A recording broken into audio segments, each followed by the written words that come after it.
Please like and subscribe to the Couch and the Rube YouTube channel. Also download podcast episodes wherever you get your podcasts. For sponsorship opportunities, email Jason at couchandtherube.com.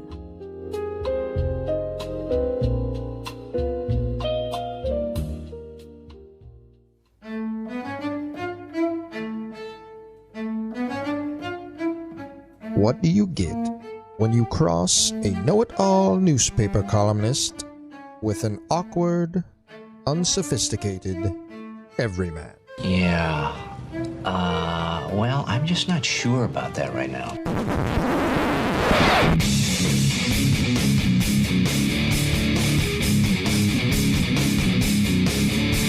Welcome to Couch and the Rube.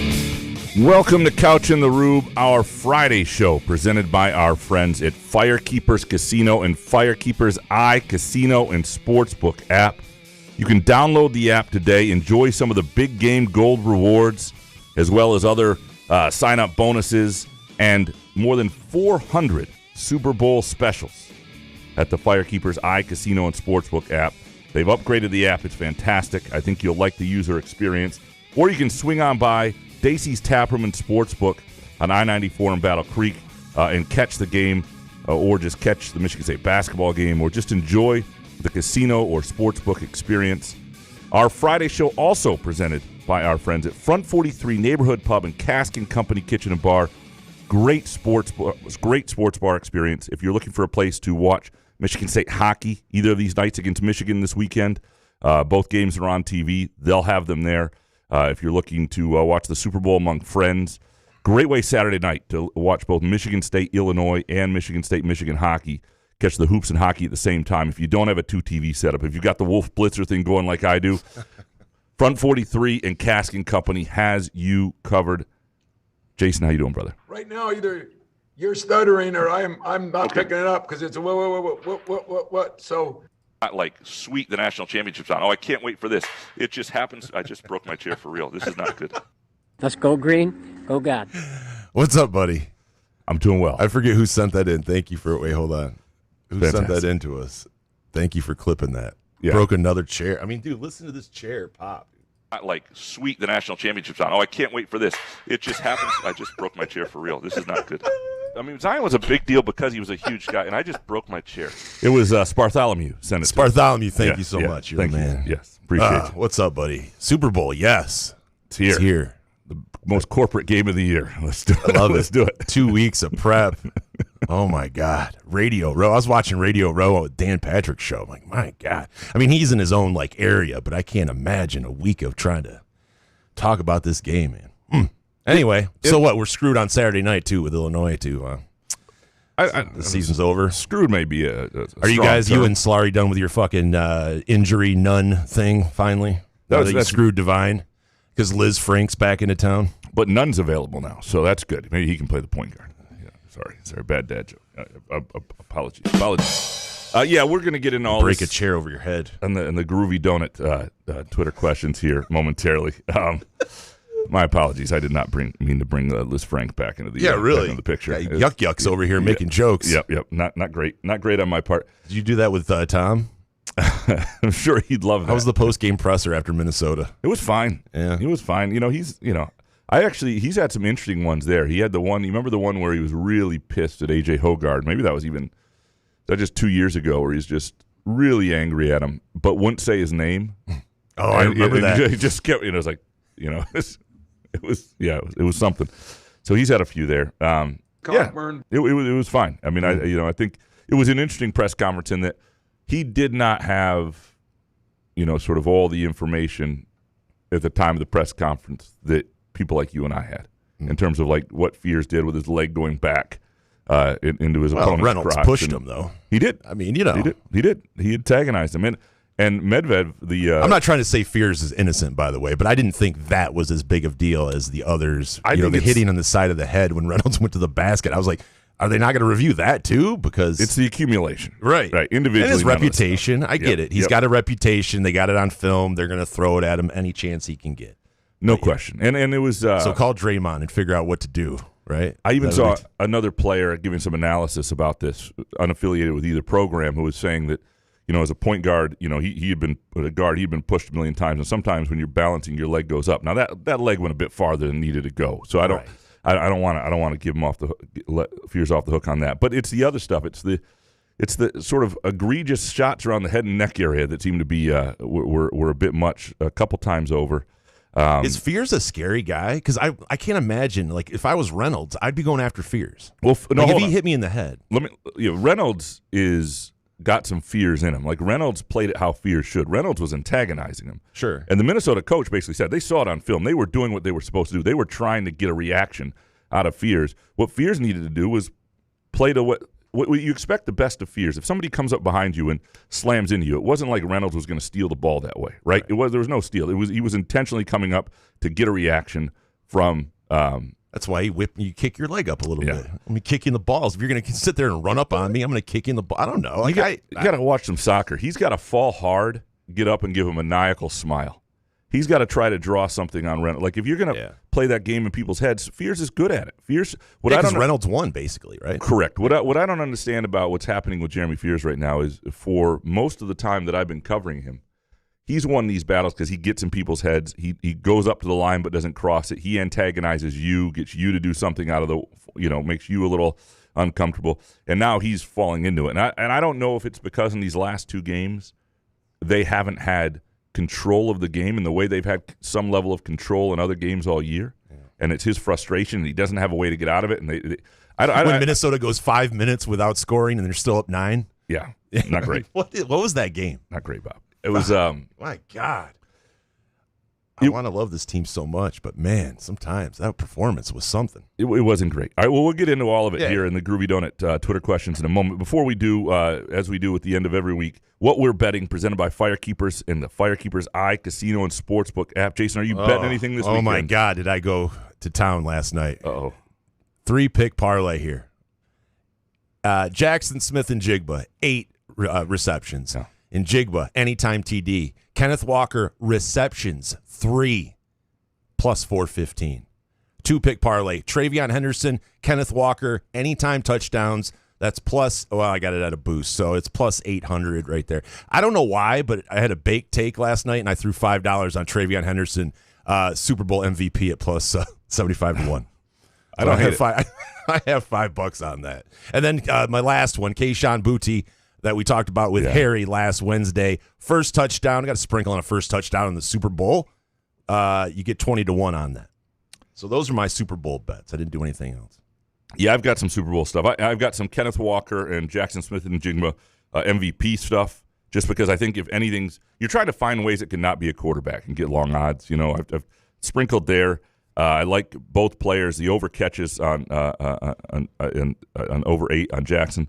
I like over, I think it's 76.5 yards or 74.5 yards rushing by Kenneth Walker, which, you know, New England's defense is good, but he's the sole back. The other one I like with him is you can get over longest carry over 14.5 yards. You just feel like a guy like that's going to break one at some point. And so I like that with what Kenneth are the odds Walker. On that one? Is it like minus 180? That's no. That's like it's like even money on the Firekeepers iCasino and Sportsbook app. So download the app today. Take advantage of more than 400 specials, and I'll also probably have some Premier League stuff going. But if I was actually upset. Oh yeah, and send T money for your squares. By the way, are you one of those people? Yeah, no, she has it. She has it. I hunt you down. I Venmo'd her. I got 7-3 on one. I got a good one. Yeah, I know. Congrats. I also have 5-1. I got 2-9, which is a harder one. But I got 7-3. I'll take. Let's run down our square numbers. People love that. All right. Let's. There was a bet this week, and now I can't even remember it. That I was thinking of Dominic. Like I had it. Kicker MVP. No, it was I think it was a Mexican soccer game or on the Asian line. It was just something that I knew and I was right on, and I wish I'd given it out, but I was too chicken shit. I was just about to tweet that out. Yeah. I wish I'll start doing that when I have a vibe. All right, let's dig into these groovy donut Twitter questions. Yes, let's. Thank God. I've been waiting for these. Eric Schultz up first. You keep saying stuff like Izzo thought he'd have enough with Tang, just like you said Izzo thought he'd have enough with Sissoko. Just once, can you, I don't know, have the next words out of your mouth be how puzzling that must be to everyone who ever watched Tang play basketball before? So, just to be forewarned, Eric brought it today. He's got 5, and he brought them. They're good. So I got to be careful that the Sissoko years. I mean, that was something else. It is puzzling. That's some of your best work, by the way. The Sissoko stuff. Yeah, thank you. No, it's not a compliment. It's like a backhanded compliment. Oh, I'm sorry. It was terrible to have to deal with your Sissoko shit. Apologies. Yeah, no, I mean, look, there are lots of arguments to make with this is who Izzo is, and I think Kido thought Tang was going to take a step further. The challenge I would have for Izzo on that is if you're watching Tang play, you know his defensive shortcomings. So here's a lot of the reasons Izzo doesn't play Tang is because defensively he's not great. And that really matters to Izzo, and it matters to what matters to MSU basketball. And even if you thought he was going to take a pretty sizable step offensively, to a degree maybe he hasn't. And I can see why you could think that. And there have been signs here and there. All fine. You do wonder, like, what did you think he was going to become defensively?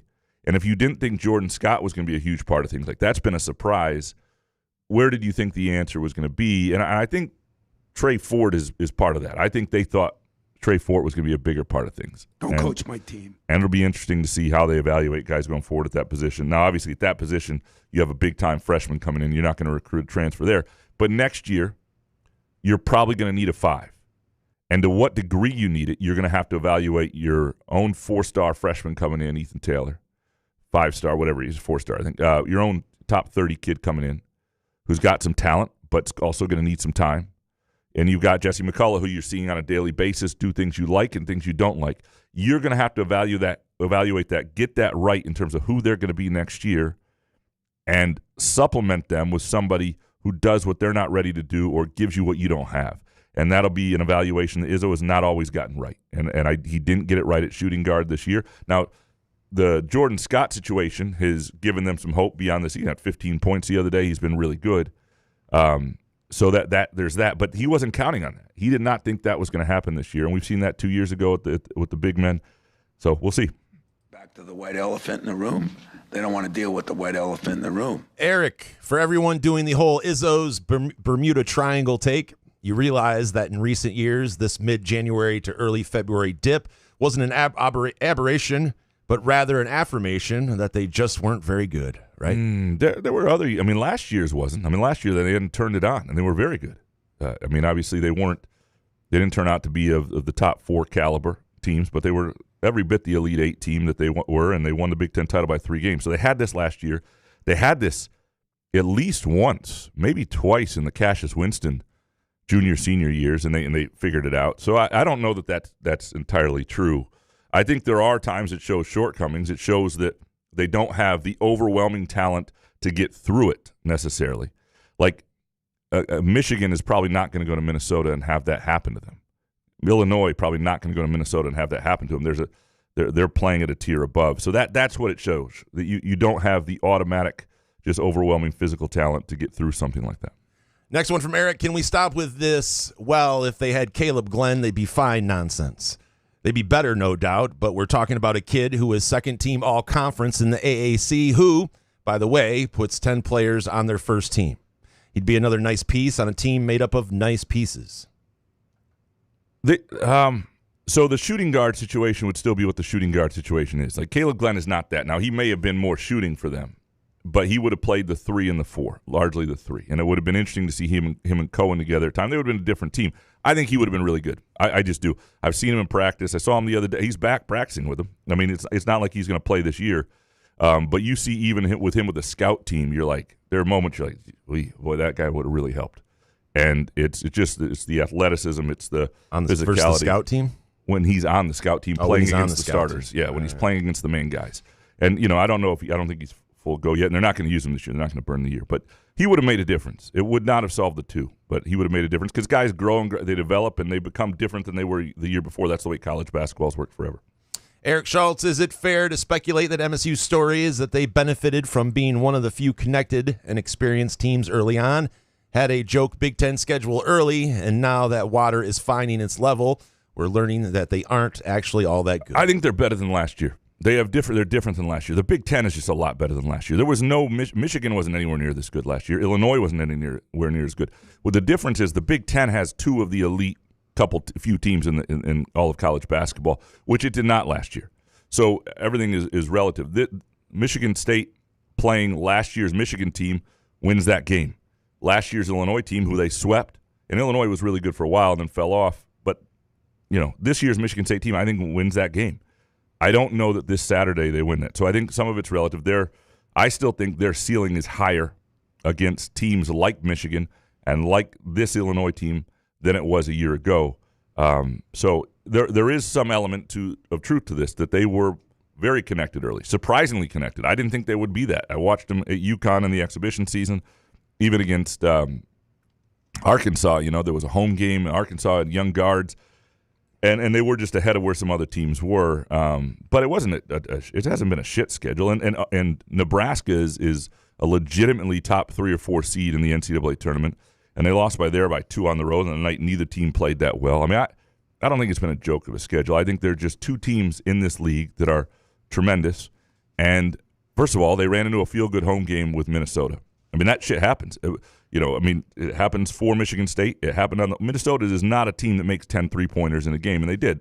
And Izzo can complain about his guys not guarding threes, but those guys hit threes they usually don't.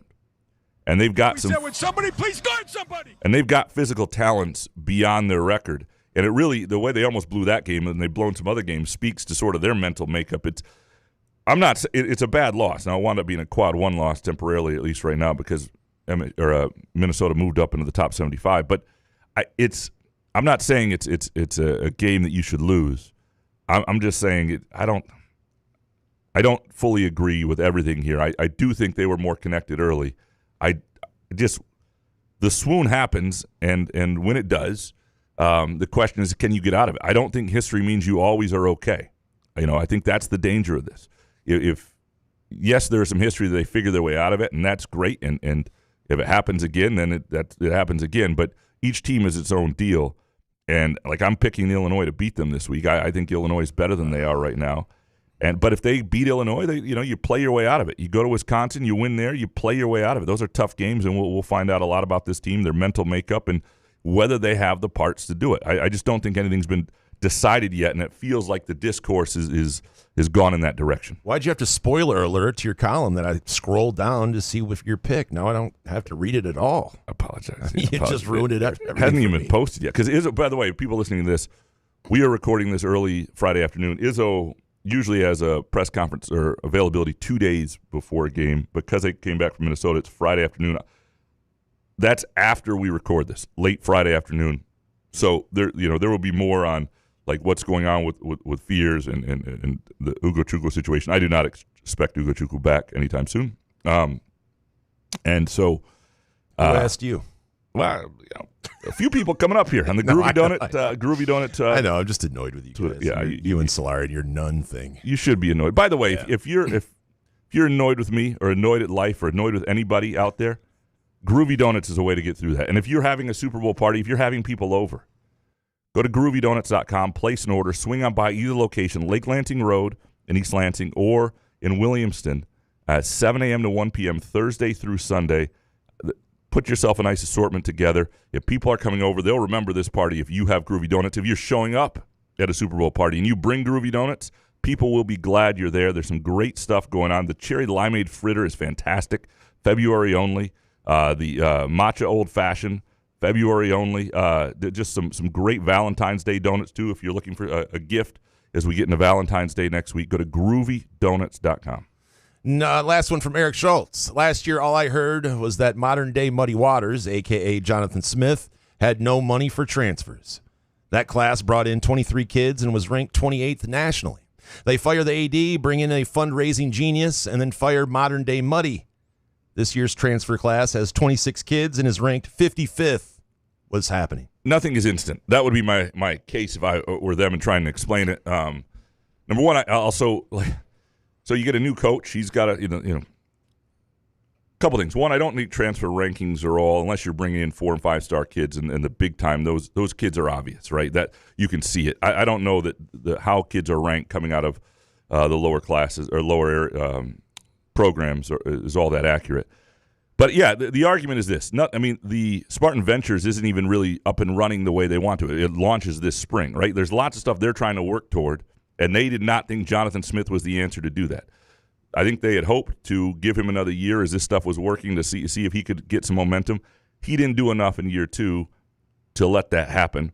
And so now you've got a new coach, and you got to let him try and find momentum. You got to let them try. But doesn't it feel like there's some juice coming from the program, like unlike last year? But so here's the difference, and here's what Pat Fitzgerald has that Jonathan Smith doesn't. Because Jonathan Smith was a really good coach. There's nothing in Pat Fitzgerald's history at Northwestern that says he's a better actual just day-to-day coach than Jonathan Smith was at Oregon State, right? The difference is Pat Fitzgerald knows how to sell himself. He knows how to sell the program. He knows how to bring energy to the program. A lot of the things people need to have hope. To get them through the offseason where things look a little murky. But doesn't that make you a good coach? It's part of it. I think Jonathan Smith could be a good coordinator. I don't know if he's a guy that's going to take you to a national title. It's 100% part of the job. Yeah. The answer is, what's happening. I don't know what's happening, but I think ultimately that just things aren't fully in place the way they want to have them yet. They're coming off 2 losing seasons. It's hard to recruit off that. And it's not just automatic. They're not going to have more money than everybody else to overpay. And we'll have to see how the evaluations of Pat Fitzgerald and his staff are and what that translates to on the field. It may take a couple years. I would expect it will. I'm sorry, what? It's going to take how many years? A couple years. Why wouldn't it? A couple? No. What you want, immediate? Yeah. Okay, well. Next year. Let's go. This is going to be misery for a lot Come of people. on, this is the new college football, right? Yeah. Couple years. I don't have a couple years. Dominic, Jason, do you think Izzo has gone off the record with Couch and discussed why he hates Dusty? And if so, can you imitate Couch pleading with him to go on the record about it?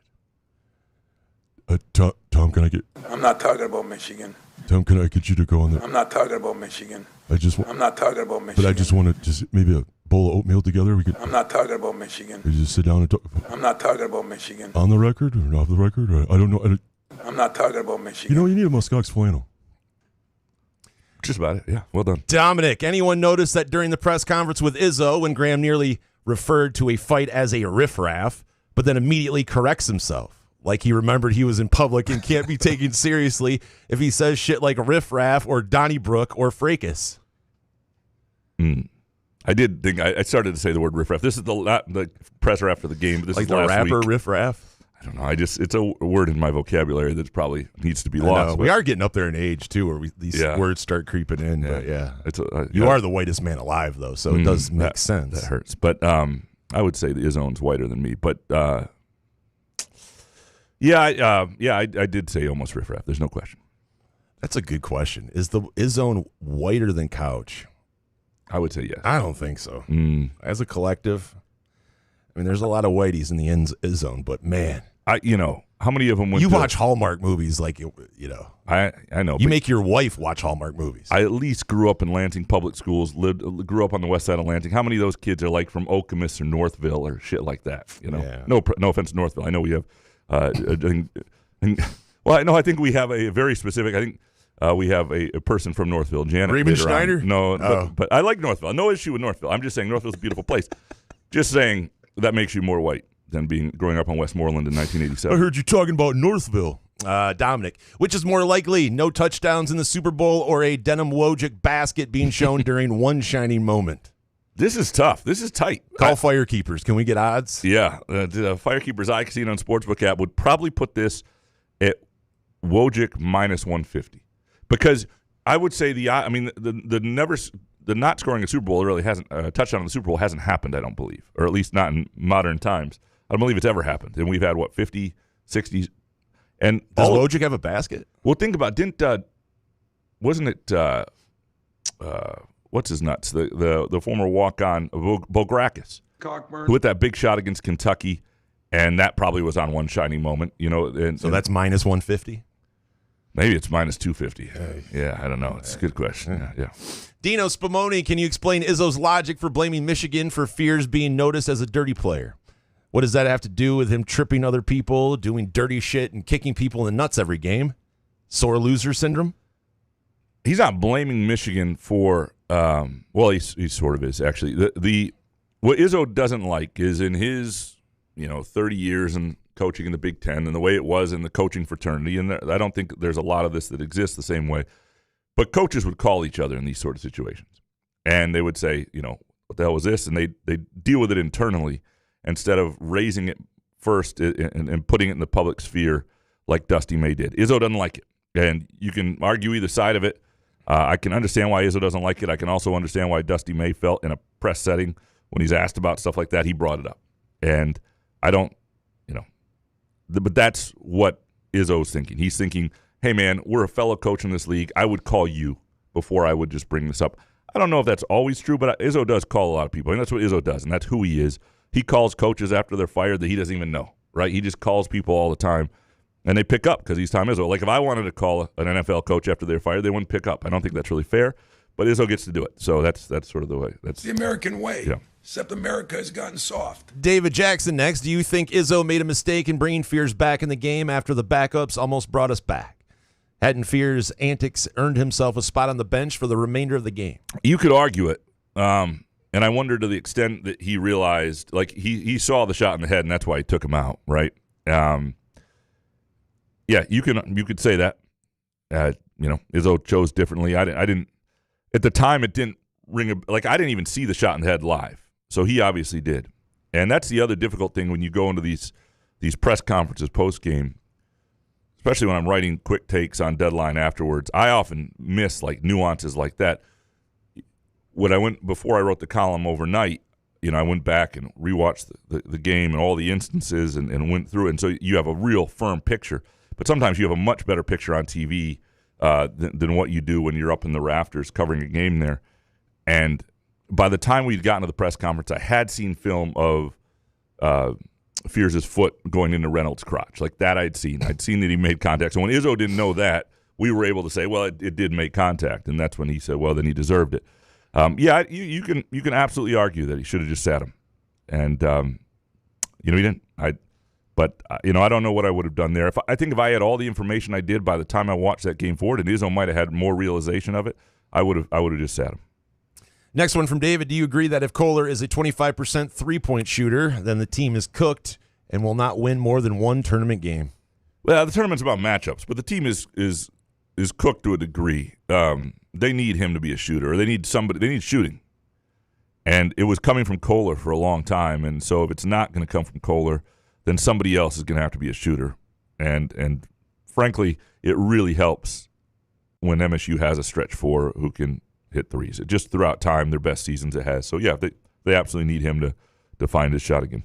David, do you agree that this weekend's MSU-Michigan game can fairly be considered the biggest regular season 2-game series in college hockey history? Where's the buildup? Why aren't I seeing ads on Facebook or X? You can trust that both platforms are fully aware that I breathe MSU athletics. Oh, they're fully aware. And from Chris, F the basketball teams. MSU hockey is a point behind Scum for the Big Ten lead. Do you think they find a way to split the series this weekend or better? Yeah, again, if you're looking for a place to watch both games together, because they are Front 43 and Cask and Company, awesome place to do it. The general manager there at Front 43 and Cask and Company is a season ticket holder to MSU hockey. He absolutely cares about that program. A couple things on this. One, there should be build-up, and I think there is some build-up. It is not the biggest series in college hockey history, biggest 2-game series. It's just not, because if you're an MSU fan, this is all about the postseason this year. They've won 2 straight Big Ten regular season championships and Big Ten tournament championships. They've beaten Michigan in some epic games, including a tournament championship game 2 years ago. Like, what happens this weekend just doesn't matter until you escape the first round, until you get to the Frozen Four. Like, that's where this is.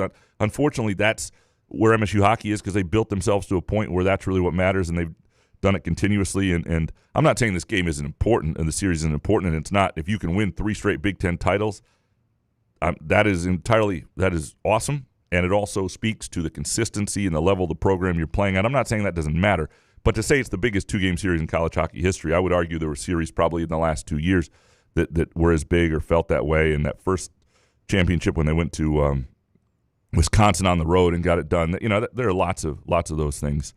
And I do think they're playing better than Michigan right now. Obviously lost their goaltender. I do think they'll get a split here. And I wish these weren't at the same time on Saturday, because I would go down to Detroit to cover this if Michigan State, if the Illinois game was at noon or whatnot. But we just need 2 Graham couches. Yeah, it sucks when that sort of thing happens. It's tough, and I also hate that they play back-to-back nights from a writer perspective, because you don't really have a lot of time for coverage. The best thing to do is to write after the series, not after Friday, and then the Saturday games are at the same time. It's not ideal. Chris K. next. Who let Liz Frank back in MSU's training room? If you were to coach Tom Izzo's team, how would you handle the Fears situation? And what will the line be for the Illinois game if Fears is suspended and Ugo is out? Yeah, Ugochukwu is not going to play in this Illinois game. My suspicion is he's out for, an extended period of time, if not the season here. It's just bitch Liz Frank. Well, it's already February, and you get a foot injury. We'll see. We'll see what Izzo says, and like I said, when you'll have that information. So we're not going to spend a ton of time. He said it was no good. Wasn't very good after the Minnesota game. Right? We'll have that information shortly before most of you listen to this. So we're not going to spend a ton of time on that on the podcast. We'll have more of the details. Wasn't the line -1.5, -1.5 MSU? I saw. You saw a line already? I thought I did yesterday. Okay. The lines usually, most sports books don't have this up that early. But if you look at Ken Palm, and by the way, Vegas does not set their own lines anymore. It's just Ken Palm, because they got beat by that a few years ago when somebody just like pros went through and just bet games based on the Ken Palm scores relative to the lines, and they took a bath. So now they just do what Ken Palm does. So this is not Vegas. This is Ken Palm when you see the line for the most part. That said, Michigan State and Ken Palm is like favored to win by 1. I think you're going to see basically a pick 'em in this game. If Fears was suspended, how much this would be a situation where you can make a lot of money and Vegas doesn't know. Because I don't think Fears being suspended would move the Vegas line more than, 2 points. College players usually don't do it. So it probably becomes Illinois plus 2.5, Illinois plus 3. And Fears to this game, especially Ugochukwu out, but even regardless, MSU without Fears is worth 20 points. And Vegas can't set a 20-point line on Fears. So if Fears were out, and I don't think he's going to be suspended, I would not suspend him for this game. I don't even know that I wouldn't start him for this game. I I would make sure there were some real conversations with him. It was interesting talking to Fears in the locker room. It's clear he's in an emotional place that's interesting. Like, he kept talking about the fact that he had basketball taken away from him, and that's why he plays the way he does, and it just all this stuff, and people don't understand that, and it was a very emotional place. He's got to get control of that. I would have some real frank conversations with him. I'd have an understanding that there is a line that he just cannot cross again.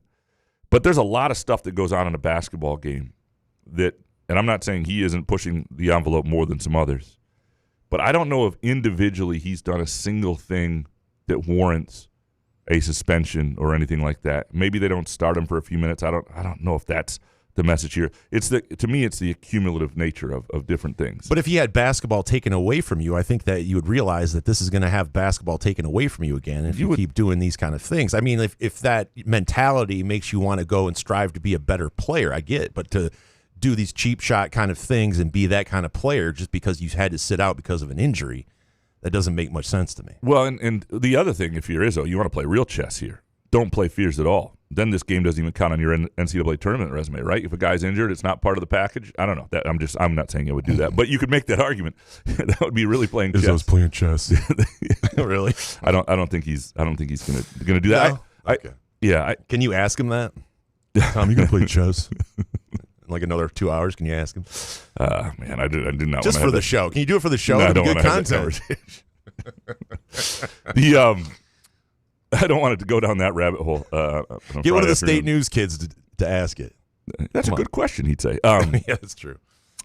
I do think he has to find a way to walk a line that he needs to walk. He needs to be a guy with an edge. He needs to be a guy who gets in your head. That's part of who he is as a player. You cannot take that from him. And he's going to do things that get under people's skin. He's going to do things that drive people nuts. Foul baiting is not a problem. It is something you may not like, but it's not something that is suspension worthy or not part of the gamesmanship of the game. What he did and like having Ade Mara run into him when he stopped, that's playing basketball. Lots of guys do that like that. So I think some of that stuff's getting lumped together. What he actually did that a little bit crossing the line, I thought there were a couple times that he's kind of going at the head and neck area in ways he doesn't, where he's not playing the basketball. Obviously the kick is not great, even though he was baited and shoved into it. I would not suspend him at this point. I would have some real frank conversations telling him, you've got to make you basically didn't cross this line. You went up to it for 2.5 years. Why are you crossing it now? And let's get a hold on that. And you've got to really figure that out, because it's his reputation. It's the effect on the team will be massive if something happens there.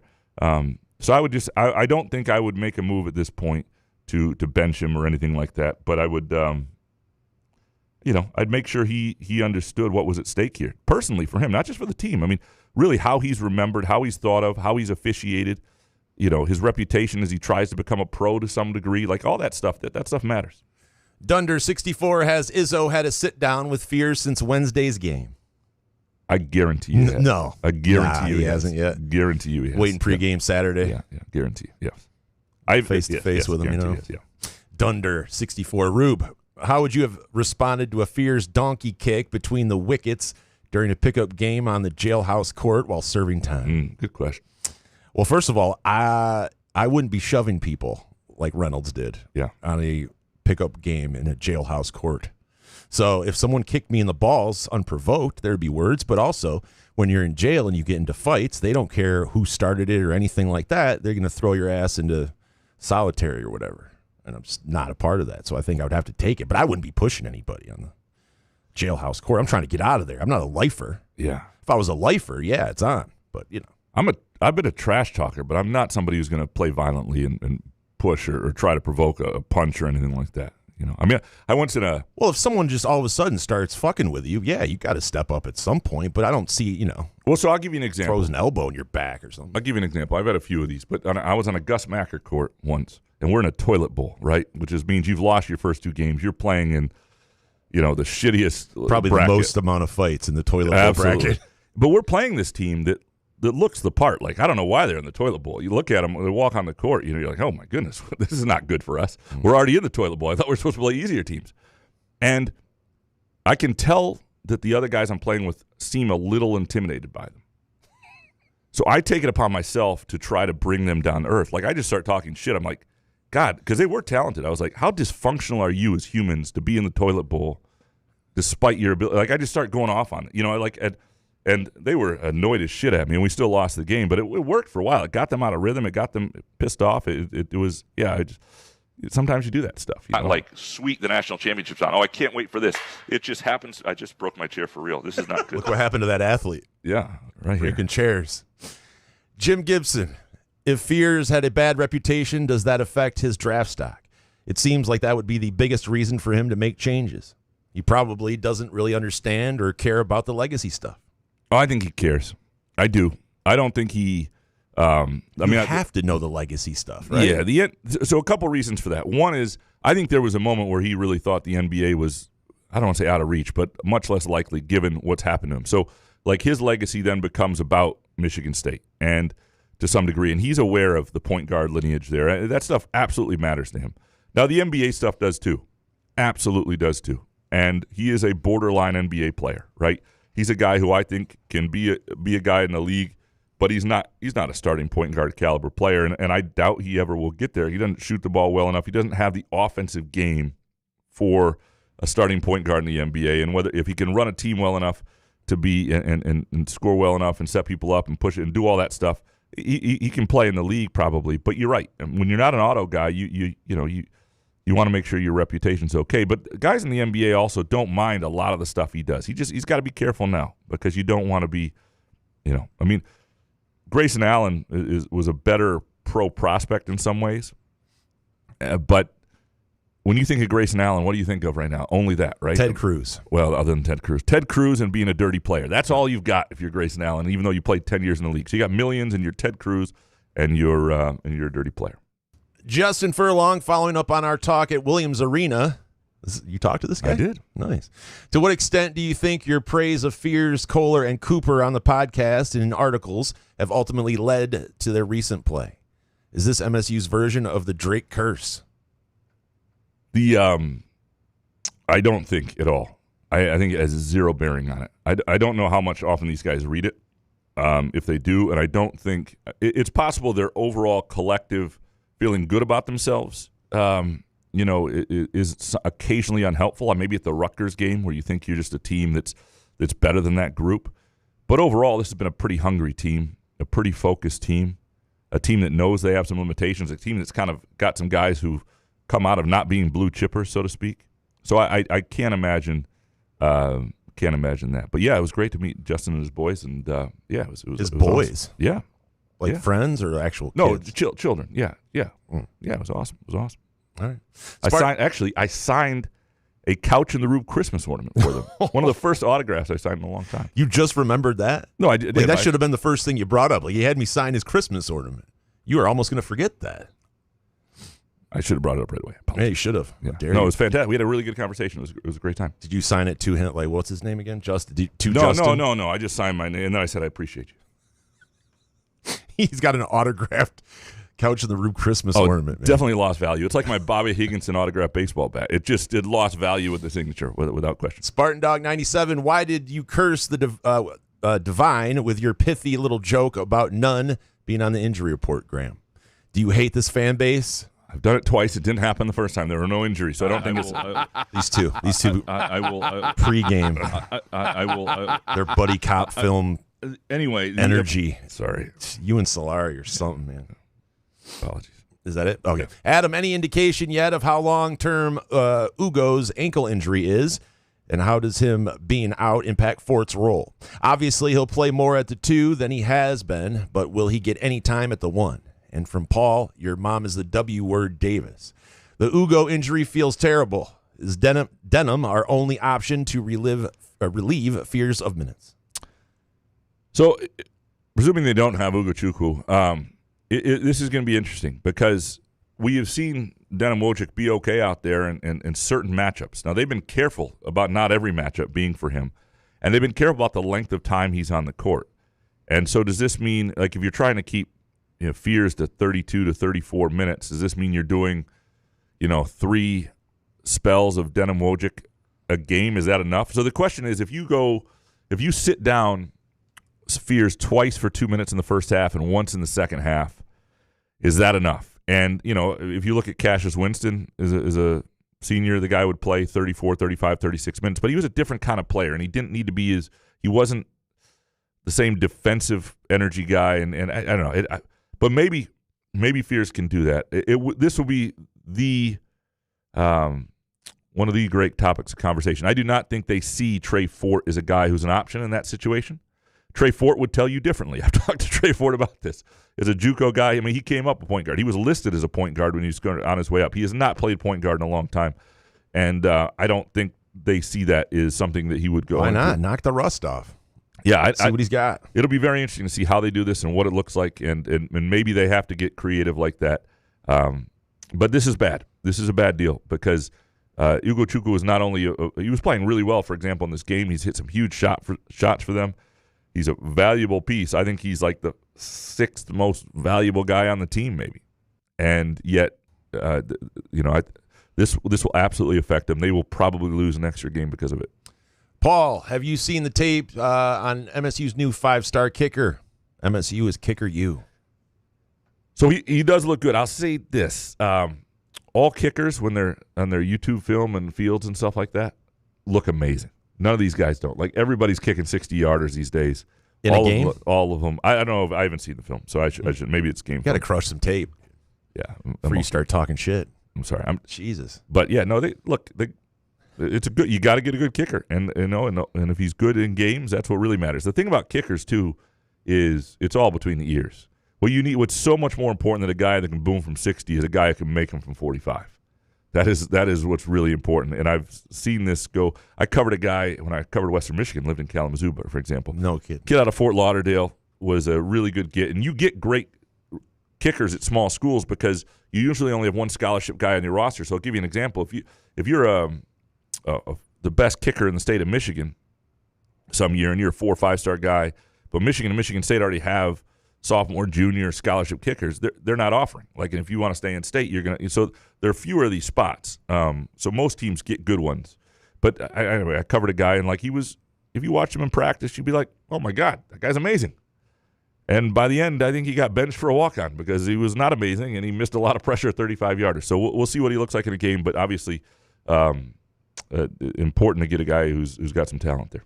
Rug and Tub next. Watching Pat Fitzgerald's last press conference, he's definitely put on a few pounds. Looks like he's been enjoying some groovy donuts and needs a muskox flannel to cover those pounds. Hashtag Fat Tits Gerald. I got to say, if I saw that hashtag, if I'm Pat, man, I'm getting a muskox. Yeah, the muskox flannel is. I don't blame him for hammering food, especially at our age. I mean, it's inevitable. We're just going to get fat. Especially when you have everything at your fingertips. It's amazing, I'm sure. If you're going to get on some pounds, put on some pounds, at least enjoy it with groovy donuts. And I would tell you that. Like, the other thing you can do if you're worried about you love donuts, you love groovy donuts, and you're worried a little bit about putting on weight, do what my wife and I do. We get a box of groovy donuts, and then we cut them up and share them. She hides them from you. Well, then she hides them for the rest from me. If she goes to bed too early, it's too But easy. The other thing you should do, by the way, if you're going to buy donuts, groovy donuts for a Super Bowl party for everything else, is get a little bag for yourself with a couple extra on the ride home. Nobody has to know. Just make sure you've got your situation with your garbage set up and there's no Ring doorbell that catches it. Just make sure you've got a system so nobody knows if that sort of thing's important to you. But groovydonuts.com, place your order today.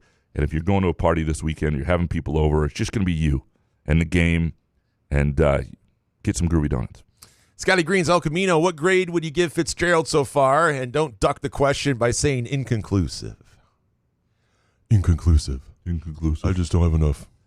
Yeah, I mean, how would you give a grade? I mean, I don't even understand how to give a grade for a guy who hasn't coached a game. And for as much juice as he bringing to the program, right? Well, you can argue, though, that there's been a lot of juice. Far. And there's some juice. And that there's recruiting rankings aren't great, but then he's retained some guys. I don't know. Man. You know, I don't. So I don't. The reason you would say incomplete. The reason you'd say incomplete is you don't know what it's going to turn to be. I mean, we don't have any evidence of what it looks like on the field yet. I don't think you can give a grade on the first offseason and give an offseason grade in this era too. And we don't also know what he's working with. You know what they're trying to build towards, what he's offering. We don't have enough information, is what I would say. I think he has brought energy to the program. I think I'm intrigued by what he's doing, but I'm just not willing to give a grade at this point because to give a B, well, where are you taking away from him? Okay, well, they haven't landed the really big recruit, so okay, let's give him a B. Give him give him an A. Well, I don't know. I'm talking on my ass here. Inconclusive. Adam, what record does MSU need going forward to remain a top 3 NCAA tournament seed? This is a good question. Give me some Hoff here.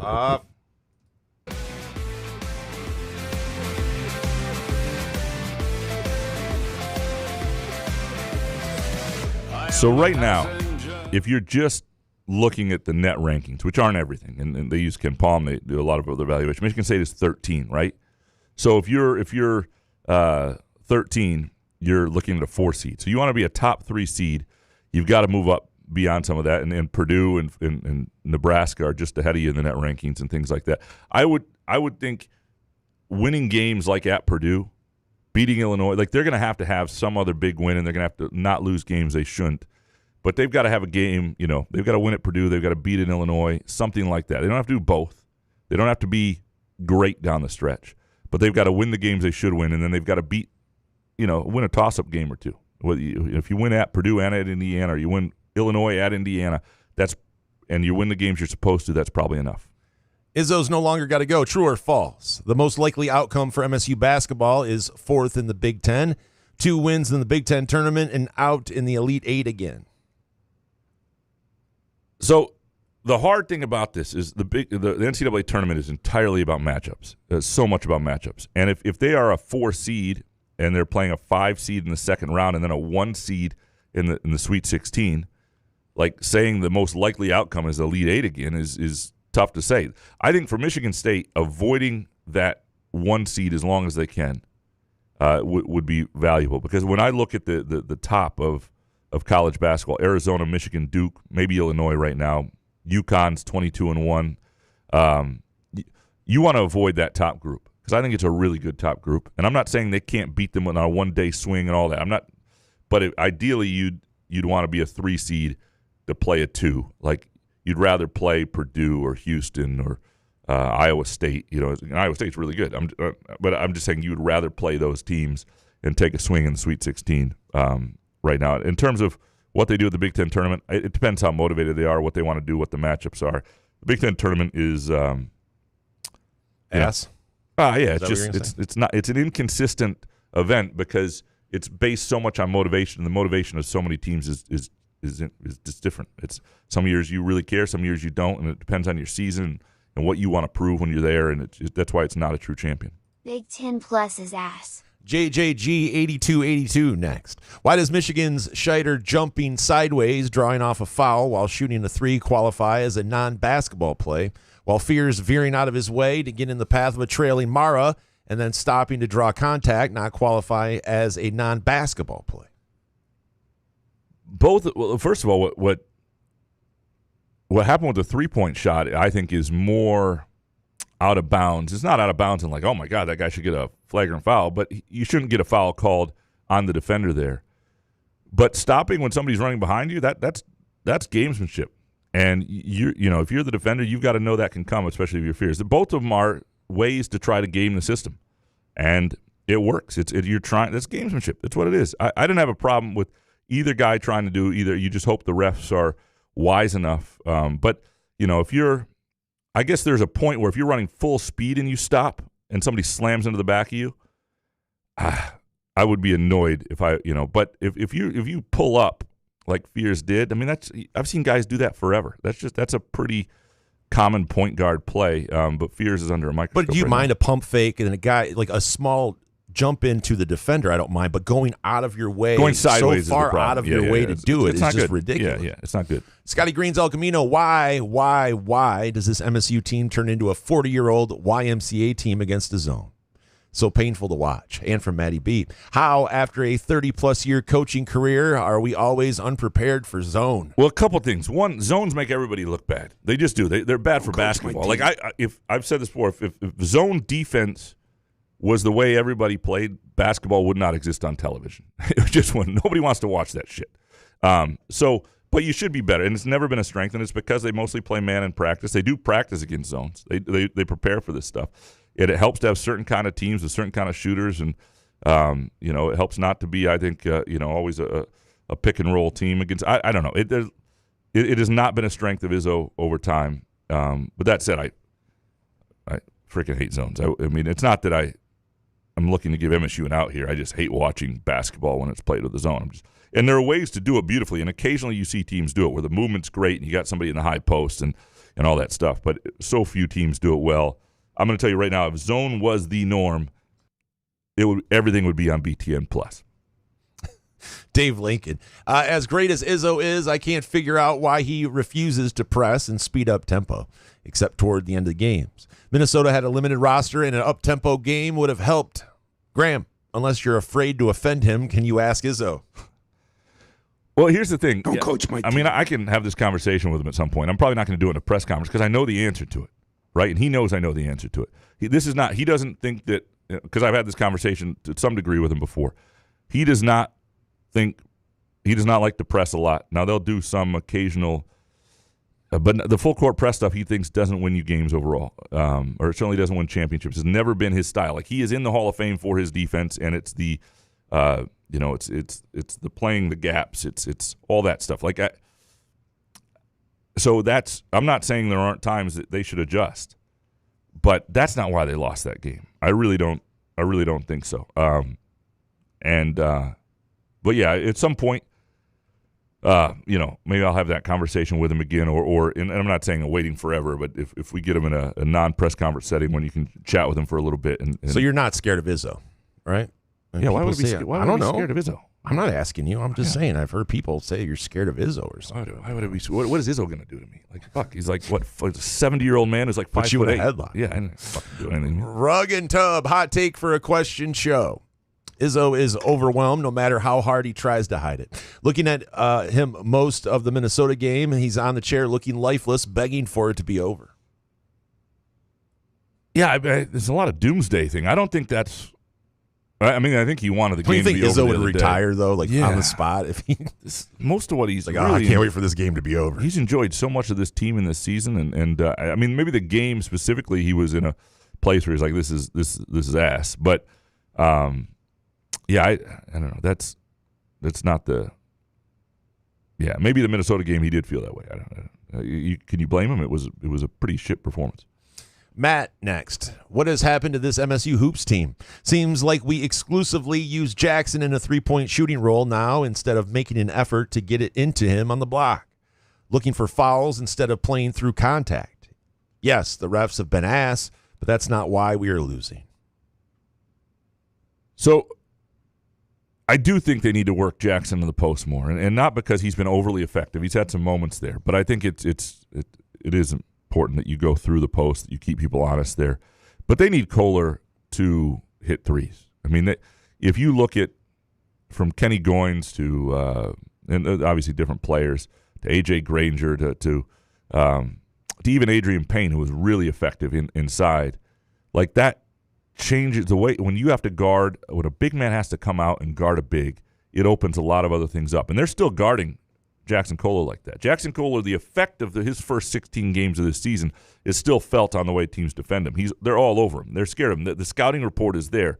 And so that should help MSU. That should create opportunities for Cooper and for other guys inside, for Carr, for Cam Ward. I think they probably need to use other guys on the block when Kohler's brought the other big out. There are lots of things they can maybe look at, but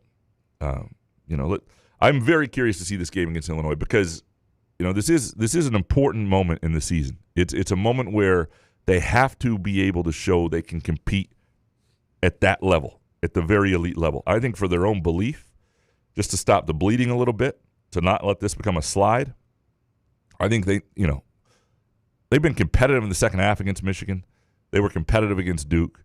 But I do wonder right now how much they think they're going to win those games, and they need it. They need a game like this, and even if it's at home, even if that comes with some bullshit feel-good homeisms or whatever, they haven't won those games. And this is a legitimately, if you look at the profile on Ken Palm and the strengths of this Illinois team, they fit a national champion, and so Michigan State's got to prove and show they can kind of beat them.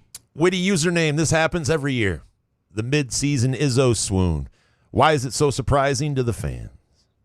Well, I think it's more frustrating than surprising. Swoon. Yeah, it is. It does happen regularly. It's because they can't shoot, and it's annoying. I wish they could break out of it. Yeah. You want to be able to avoid it. You want to be good enough to avoid it. You shouldn't have to have the midseason swoon. Right. We shouldn't just prepare for it every year. It sucks. Thomas, the February slide. Oh, there's different names for it. The February slide seems consistent enough to be deliberate. I don't think Izzo is intentionally throwing games, but do you notice him stepping back and not giving as much guidance during this part of the season? I haven't noticed. No, it's a good question, though, because I think there is a well, no, here's what I would say.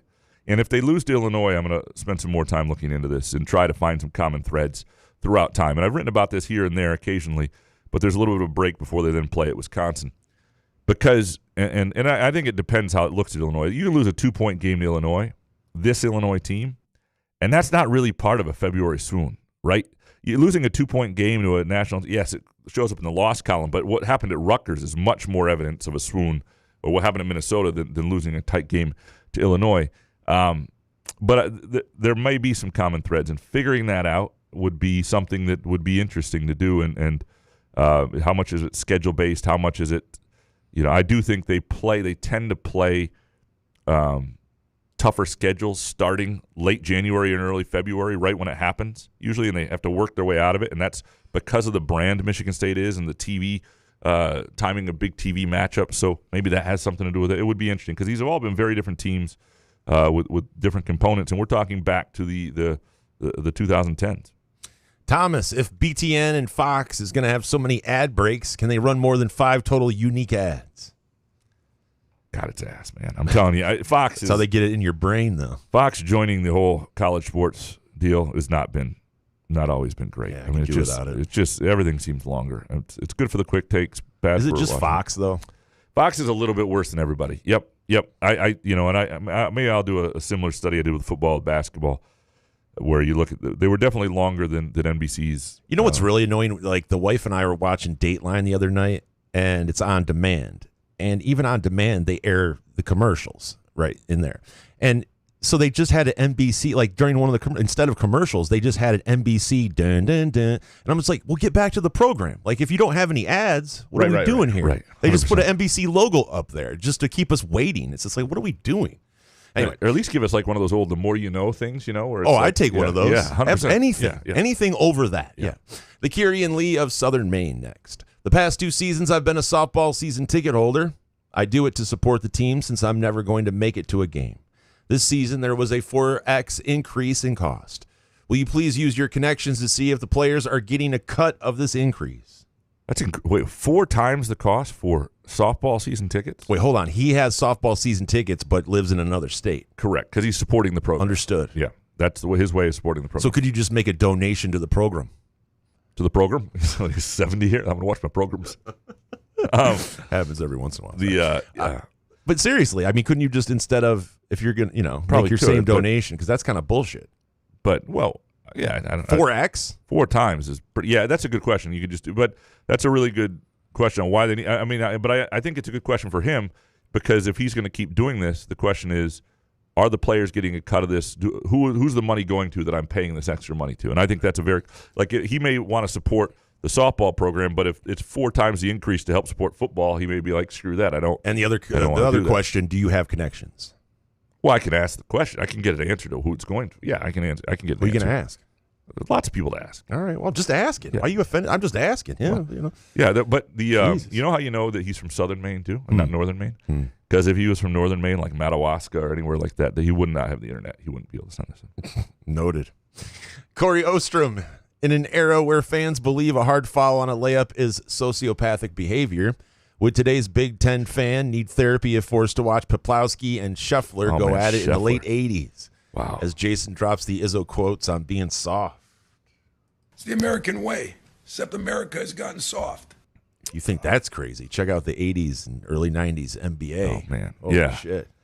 Yeah, no, look, some of this is rivalry-based, right? A lot of this is the timing of this with the Michigan game, and you get a lot of Michigan fans who are chiming in right now just completely offended by the existence of Jeremy Fears. And so, some of that is that. Let's just be honest about that. That is part of what's happening. Makes sense, I guess. Kurt Wisniewski, Tarek Skubal winning $32 million in arbitration. What is a fair long-term contract offer? What do you think of this? 50 mil for 5. I mean, 50 mil per for 5. Yeah, that Right? seems reasonable. See, here's the thing: it's not about what's fair; it's about what he's going to get, and they're not 300 mil for 5, something like that. I mean, I think that would be fair. Yeah, that's a big contract. 60. But I know, million. but if you're getting Framber Valdez in there Yeah. now, it's just like we have a rotation. But my whole thing is, it's like, who's going to hit the ball? Like, Well, where's the offense going to come from? The question is, and look, this getting Valdez was outstanding. That was one of those things I did not see it coming. I don't know what happened there yet. And signing him and willing to spend that to that level, and now having 2 frontline starters, love that for this year. And I think somebody's going to come in, be it the Mets or the Dodgers or whatever, and pay Skubal more than is probably reasonable. Like, I don't think, like, if it was 455, I don't know what he'll get, but say he gets $500 million over 10 years. That to me doesn't seem like a smart business move. I don't. Just for any franchise. Yeah. So I right? don't know that I would do that or blame them. I think what a fair long-term contract offer for a guy as proven as he is, who's in his late 20s, who you don't want to pay through beyond his mid-30s, but you want to sell out Comeric on a Tuesday. Right. Give me. I would say a 5-year deal with a player option for a 6 at like $300 million. Something like that would be the pushing it for what I would be willing to do. Professor, if you both were a 2-man skeleton team in the Winter Olympics, what's the best and worst part of the experience? Couch breaking the sled? Probably. Yeah. No, sweet the national championships on. Oh, I can't wait for this. It just happens. I just broke my chair for real. This is not good. Wait, so whatever happened with the Airbnb, did they make you pay for it or? No issues. They didn't ask anything. Well, because I was. You jumped ahead of it. Right? I got ahead of it. Yeah, okay. yeah. Anytime, piece of advice, right? Maybe we need to do piece of advice presented by somebody. Piece of advice: if you break a chair at an Airbnb, be upfront about it. Don't let them discover it. Like, just be upfront. Let them know. You could use that same advice for anything. Yes. Too. If you break somebody something, insert something here. You just tell them, like, listen, I'm so sorry I did this. It always goes, and people understand it. And I don't, there may have been somebody else who set that whole thing in motion. Maybe that chair was already ready to go before my fat ass got on it. That's Zion was a big deal because he was a huge guy, and I just broke my chair. You have a reputation, though. That's the problem. That is the problem. He doesn't know kind of like Jeremy Fears of chairs. I am. You know what I mean? Your reputation. If I had an Airbnb, I'm like, okay, we're going to lose a chair. We know it. Anyway, Professor, how much does the Tigers signing one pitcher really change their season expectations? I think it does. Dude, everybody that I respect in baseball is saying that we're like a contender now. So, like, I guess it does mean something. Well, I think last year the big problem they had is they didn't have another pitcher after Skubal. Like, they didn't have somebody else they could count on. I think when you're talking about a rotation, if these guys stay healthy, you talk about a rotation that's only 5 anyway. And I know these days they. I know, but we trust Jack Flaherty though to come back this year. I want to see Reese Olson, my guy, but yeah, and I'm curious. There are a number of they got some interesting pieces and they got some young guys coming up and all that stuff. But I think it definitely makes them. It does a couple things. One, it helps them in the regular season, but they've been okay in the regular season until the swoon of August last year or September. But I think in the postseason, what we've wanted from them is to look like a postseason team that's more viable. And I think this, if you've got 2 pitchers of that caliber, makes you much more viable. I mean, I think it's a big deal. Chris Easlick, how much of a pay-per-view fee would you have paid to watch the Tigers tell Skubal he was barely worth more than Alex Cobb? $9.99. I would have so much trouble dealing with Boris. I would keep my not saying stupid shit and just getting angry at him. I would. You talk about a guy I would want to choke out. It's Scott Boris. Not Alex Cobb. Alex Cobb should write a book of like how he got that $15 million. Even he doesn't know. He's like, what? I was going to retire. Chris Eastlick, should there be a concern that McCulloch isn't playing many minutes in certain games when he's supposed to be a big part of next year?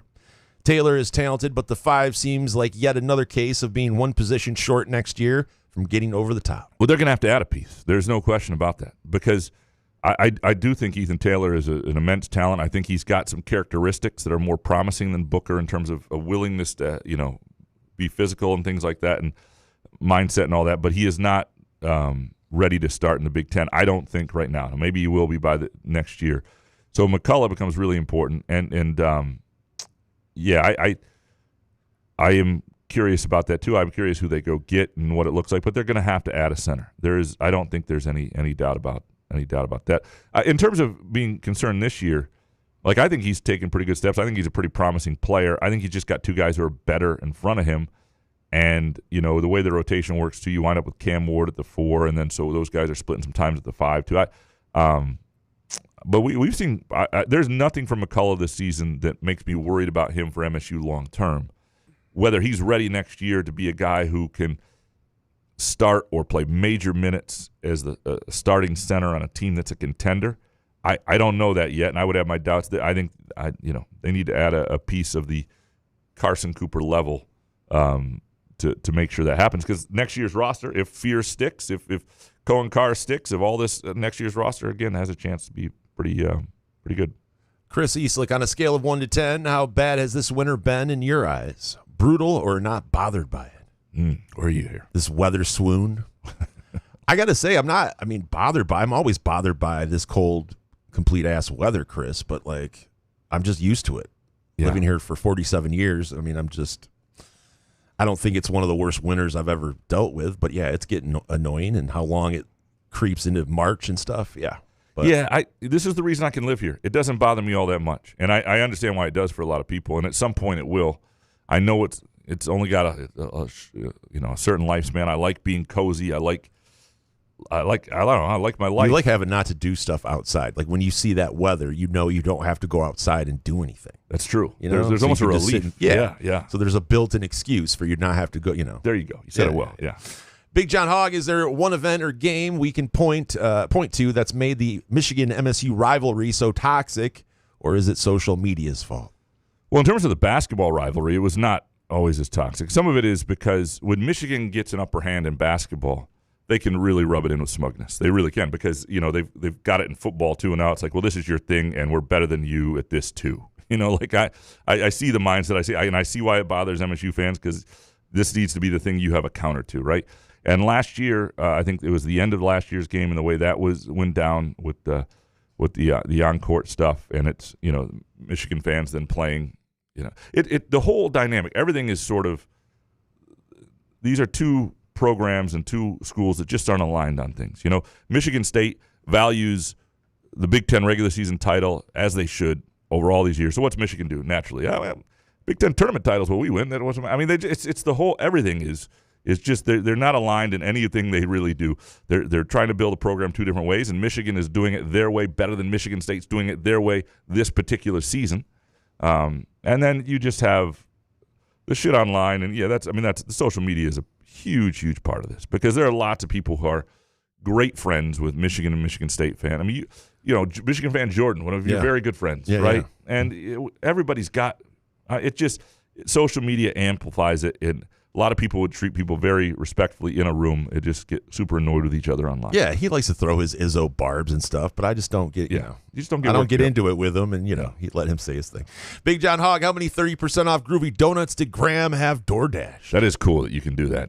You can DoorDash Groovy Donuts. I did not do it last night. Held off. Nearly did. Groovy Donuts will be part of my Super Bowl weekend. So they can be quiet, right?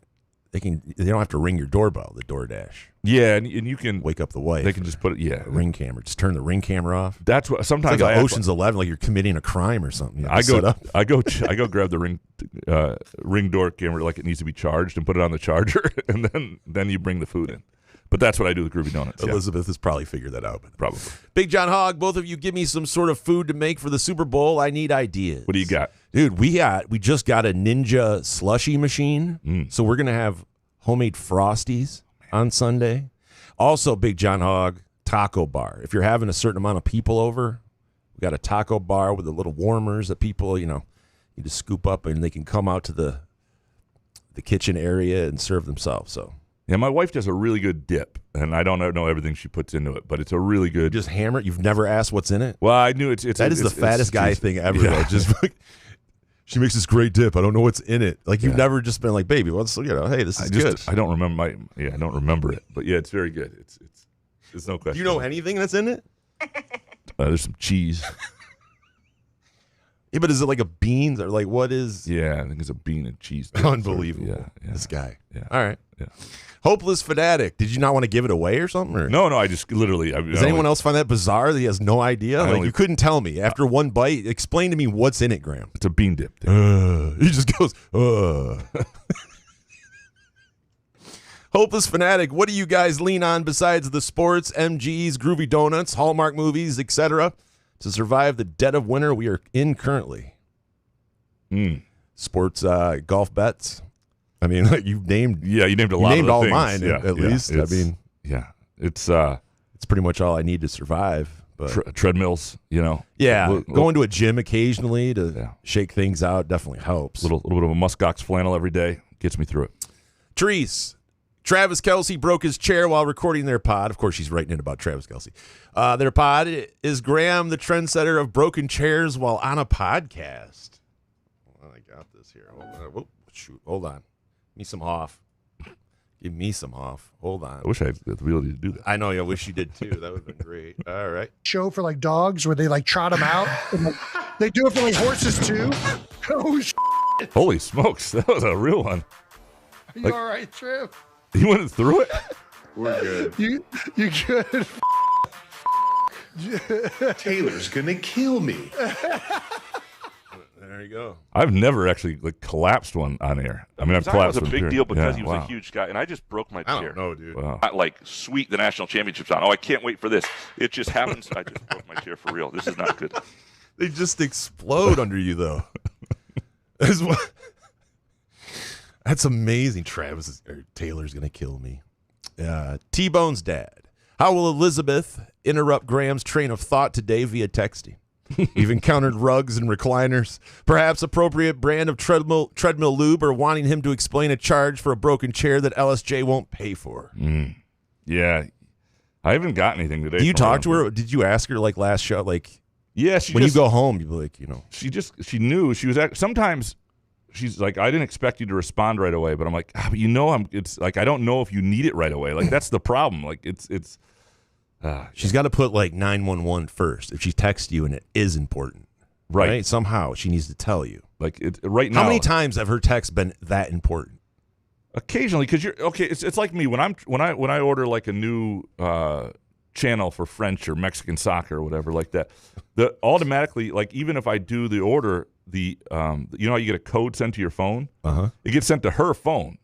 So she can be like at the store, and I'll be texting her like right away, hey, I need that code, whatever's coming. And that's an emergency. You have like a minute before the code expires. I need her to see it. So I don't know. Why does she get the code? Because I'm not allowed to have that stuff to order on my own anymore. What are you ordering, blocks of porn? No. Like I used to when I was 15? What's happening? It has to be in her name because she cancels the free trials, and I do not.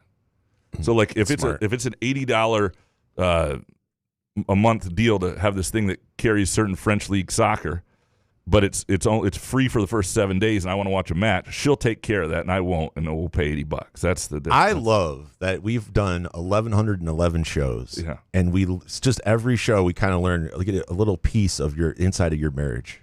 It's just fascinating. You guys seem like a good team, though. We are. Because I would be bad at those too, but it chaps my ass to have to pay, so I kind of make sure I cancel those too. But if I had to go around to have T send me a code, I don't know. But anyway. Basically, I'm incompetent, she's competent, and it works. That's how it goes. Yeah, I understand that. Sports Guy 1919 was Izzo's remarks to you about people writing in regards to this show, or do people write in for the LSJ? If the former, does this mean Izzo listens to the show? I doubt Izzo listens to this show. Number one, he wouldn't have, if he knew this show was on, he wouldn't have done a press conference this afternoon, which is annoying time-wise. It's very disrespectful to this audience. But no, I don't think he knows. Sure? Well, I'm not saying he doesn't know about the show, but he doesn't know about, I don't think he listens. And I would say he's just randomly talking about people writing in as if it's Twitter. That's what he's thinking of. That's writing in that sense. But he hates Twitter.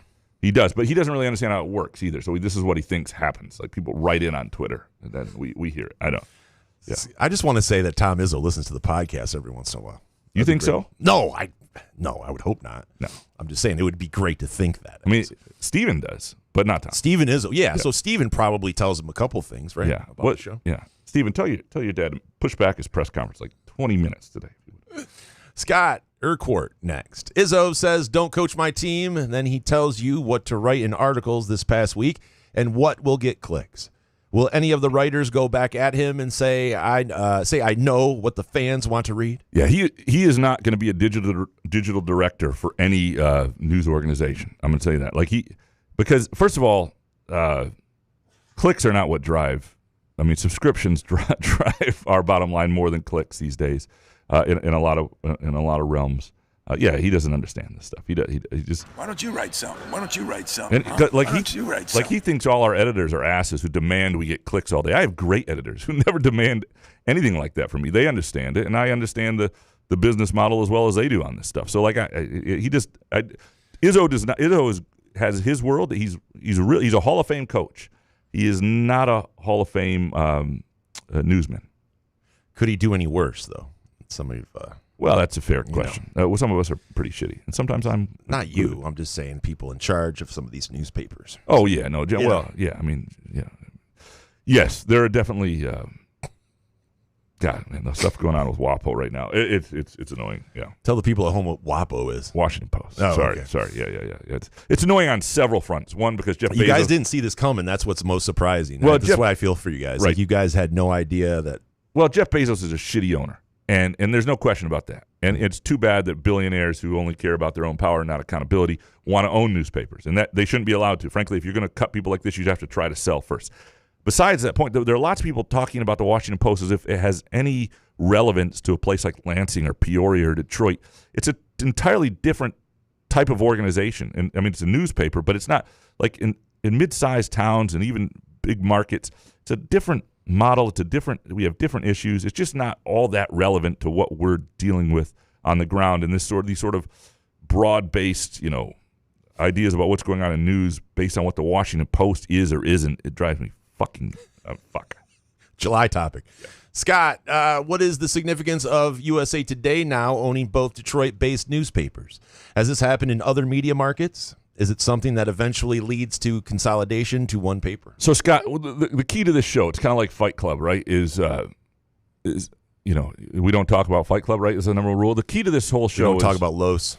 Is beyond my wife never listening, is that the higher-ups in Gannett never get wind. There are certain lines I don't cross. I have my opinions on this. I do think that, competition is good within a market, and I think it'll be that way for a little while at least, and I hope it remains that way. But I cannot share anything really beyond that, because if anything's going to get this show canceled, it's me speaking out of turn about a sale of a company with Gannett or USA Today company now. I can't. I hope both newspapers remain vibrant and competing against each other, because I think that's healthy. And I don't know. I'm trying to think of another area where this has happened specifically the same way. It probably has, and I probably can come up with it, but I can't right offhand. Max next. Do you think that Izzo's reaction to Dusty May stuff, including his act at the press conference, affected his team's play in Minnesota? Is the stuff going on with Fears all his fault, or is he mirroring his coach? Something that I have noticed through the years of coaching is that when the head coach loses focus, the team does too. I used to love it when the other coach lost their mind. I knew we had them. Yeah, that's a good question. But I don't know. I don't. That's really like Izzo's whole thing, though. He kind of loses it on the sideline, gets people, gets players motivated or something in a timeout, right? Yeah, and I don't know that Fears is reacting. I can't imagine that Izzo's press conferences are leading to Fears' behavior on the court, and even subconsciously. But I do know what you mean. Like sometimes when something's in the heads of a program, it permeates the program, and you've got people. It's the Bill Laimbeer with the Blazers and the 1991 NBA Finals or whatever. Like it just, or 90 NBA Finals whenever they played. He knew he had them, right? And but yeah, I don't know. Kurt, I have seen fights break out amongst parents at youth travel basketball games for far less than cheap shots Fears is taking on national TV. It is embarrassing that Spartans are rationalizing, let alone celebrating Fears' dirty play. Same for Draymond's behavior over the last 15-plus years. Well, if Draymond Green was, if you're a key part of the cog with Steph Curry and Klay Thompson, you can kind of get away with it, right? I mean, he plays on that edge too, and he's crossed the line, and it cost him an NBA championship.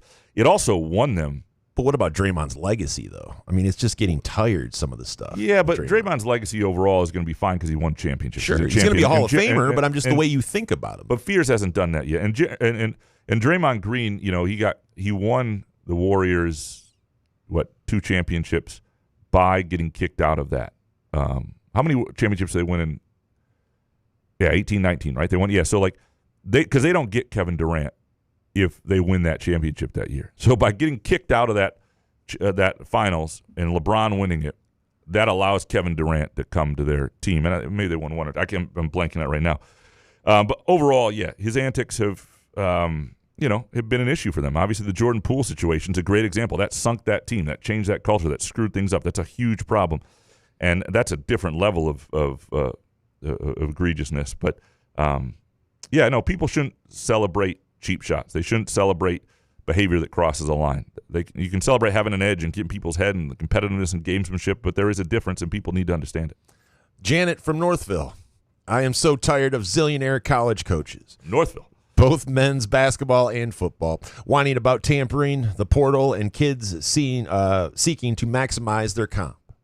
College coaches are the most greedy and hypocritical personalities in all of sports. Their pay is totally out of whack compared to their pro coaching peers. Example, Coach Steve Kerr makes about 1/3 of Stephen Curry's pay, and their agents are always fishing for raises and back-channel job hopping. Well, yeah, I mean, if you're going to whine about tampering, you just got to start talking about tampering. You're not talking. Start naming names and stop whining, and just if you be upfront, call people out, and that's what's got to start happening.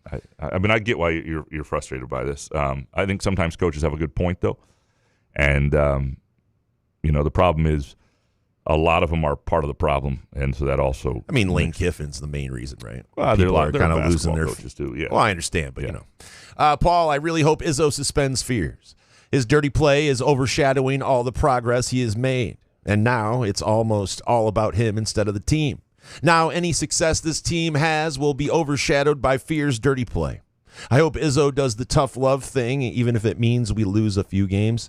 I wasn't impressed by Izzo's or Fear's responses to questioning after the Minnesota game, and that really made me give less of a fuck about what this team accomplishes. On the other hand, I thought Medved's response was the definition of class. Yeah, I thought he handled it well, and he was also illuminating in doing it. And I'm talking about Medved here because he said, we noticed it on film, and they did a good job with that. And he's talking about his players and sort of baiting them. They took that into account too, and that Fears has got to understand that as well. That's going to be something that's there for him. I disagree with the suspending Fears thing. I don't think you need to at this point, but I understand why people feel that way, and it would definitely cause a pretty severe defeat. Rich Searing, Fears and his antics are hurting this team. I've asked about this before, but this is getting worse with what he does. Izzo said he addressed it after Michigan, but there was no change, and the one with Minnesota was way more blatant. It wasn't okay when Grayson Allen did it with Duke, and it's not okay now. What are the odds we see a change going forward? It's a good question. I don't know, because, I think there are certain levels of antics that are okay. And what some of this stuff is now it's starting to be not. And the fact that it happened. Can Fears turn it off? Well, that's the thing. Can he? If you want him to do those other antics, correct, like you mentioned, those come with the other ones. He can't turn it off completely because he's not the player you need him to be. And that's the challenge for him. And so we'll see. It's a good question. Rich, what is up with Cooper and Kohler? That was a very uninspired performance. Yeah, it wasn't great. Although Kohler got back to rebounding a little bit, but from Cooper it wasn't great. And just the whole thing wasn't. I've never seen from this group a first half where their core 4 guys were as bad as they were in that first half. Rich, what is our greatest advantage with Illinois? What is our biggest disadvantage?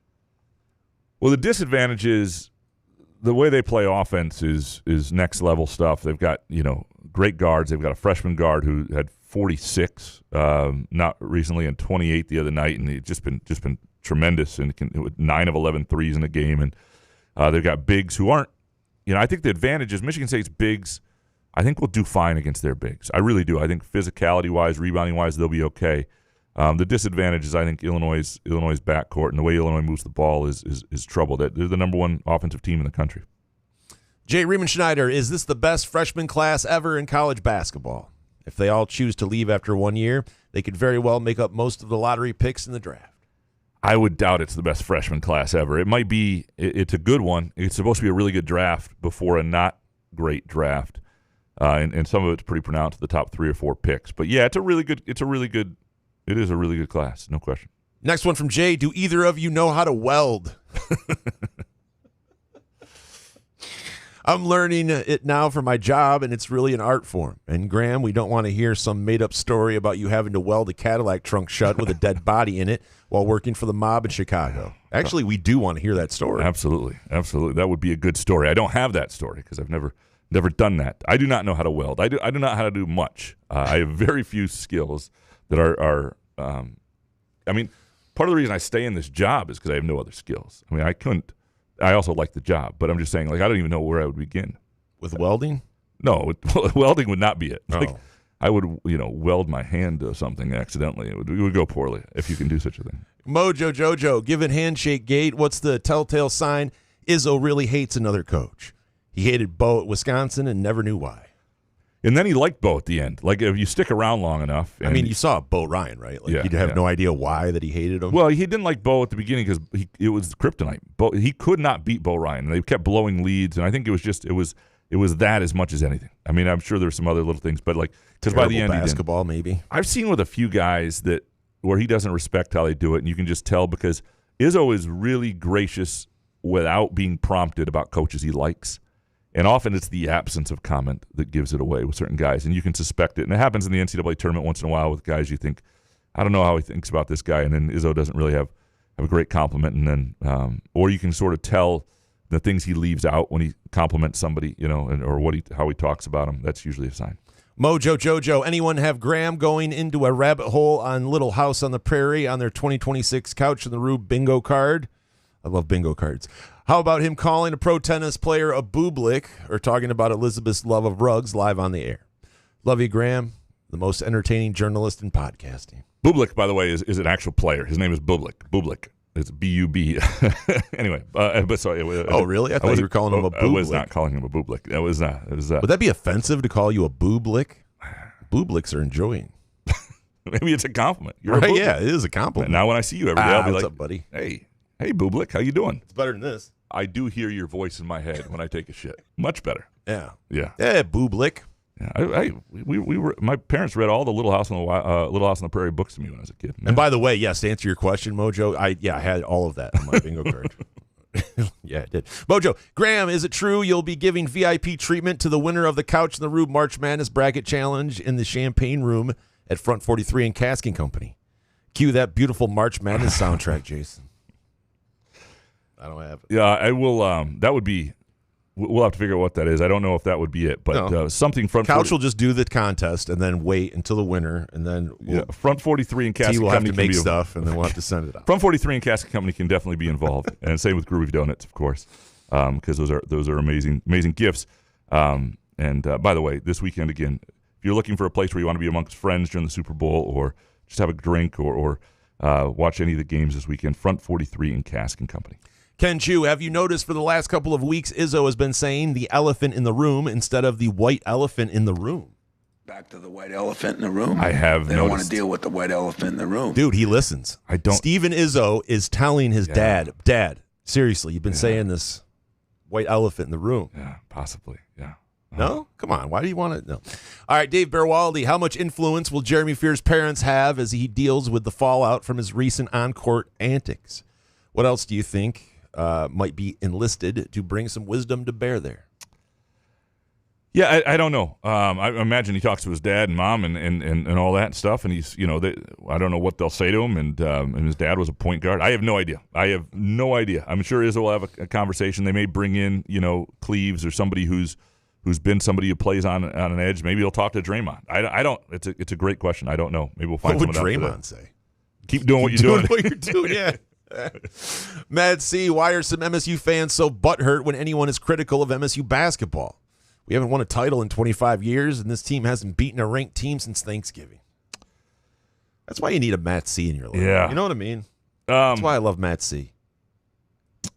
He's right. You can be critical, and I don't think there's anything wrong with that. I think, you have to separate the people that, people are going to be on the social media saying whatever they want. Now, the rank thing's not great. Like, they've beaten some good teams via Ken Palm. Like, let me pull this up real quick.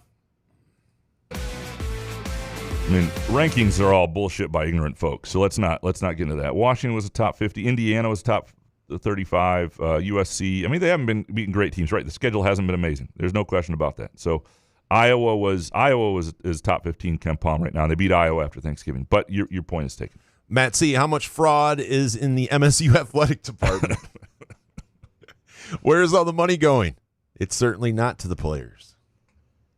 Well, I mean, yes, it is actually to the play. I mean, you only have so much in rev share, right? And then they're trying to put a system together that allows them to do a lot of things outside through NIL and other components. But yeah, I don't think there's massive fraud. But it is something to keep an eye on, Matt. I really hate that I read ahead, though. Matt C's mom next.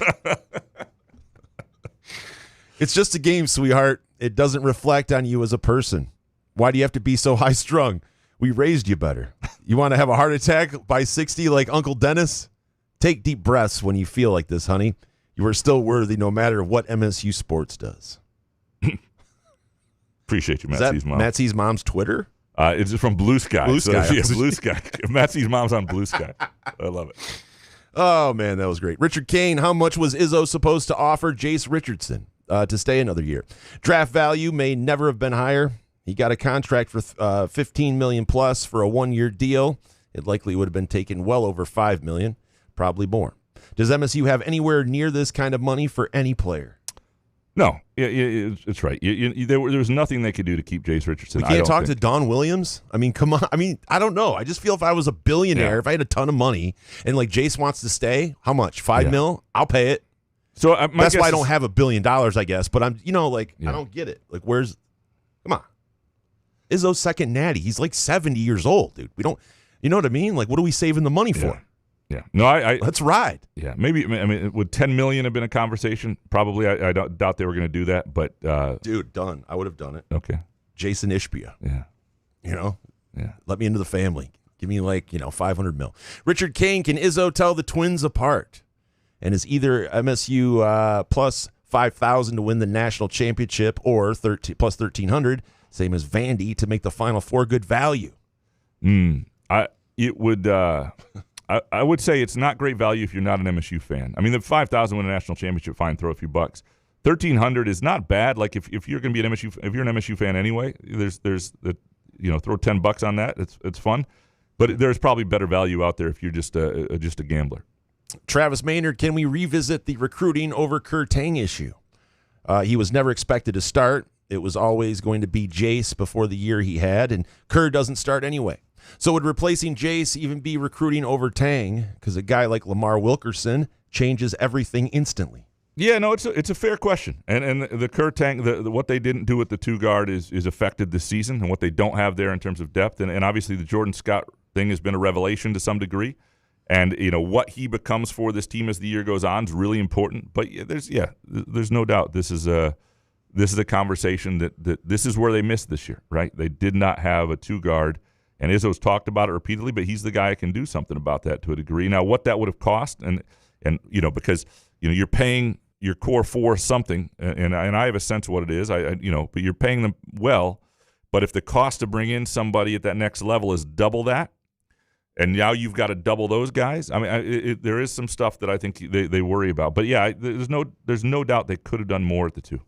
Jarrett, why was the MSU 2000 men's championship team different than other successful teams under Izzo? How'd that team get it done? I was not old enough to remember any of their games. Yeah, but they were a veteran team that just had a lot of really good parts. They could defend the shit out of you. And when they got running, Cleves was really good.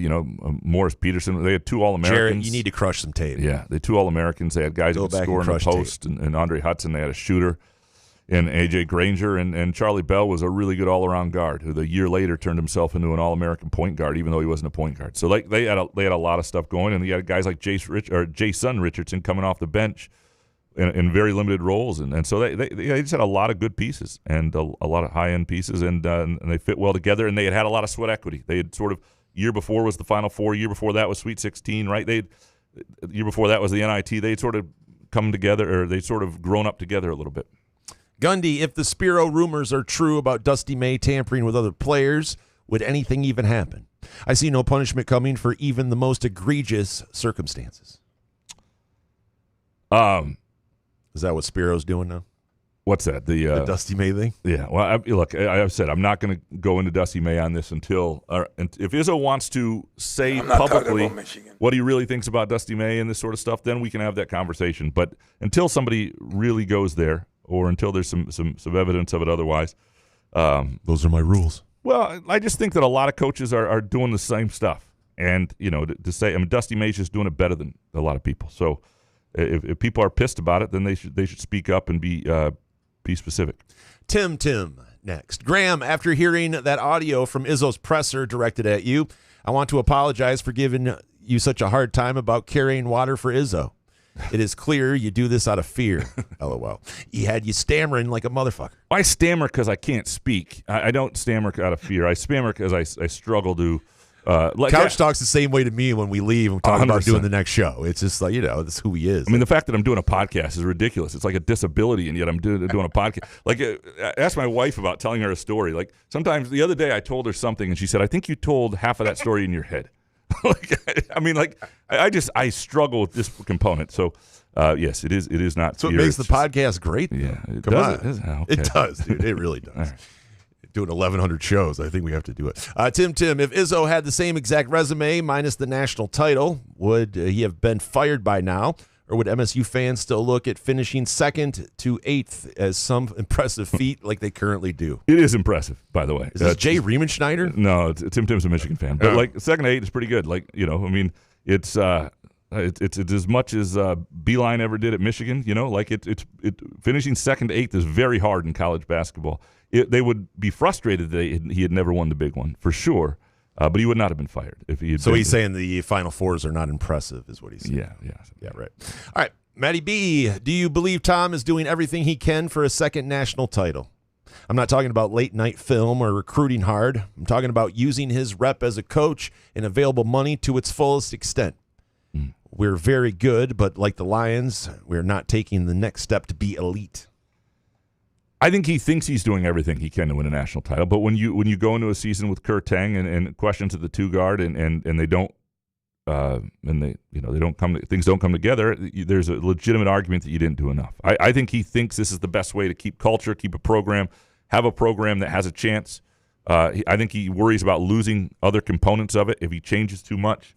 But there have been certain spots, whether it be a couple years ago at the 5, whether it be this year at the 2, whether it be next year at the 5, we see where he needs to, I think, probably take that one next step and find that guy, because this is a team where if they had that shooting guard, if they had Jace Richardson, or if they had somebody even a tier a little bit down from that, they'd be in a better place.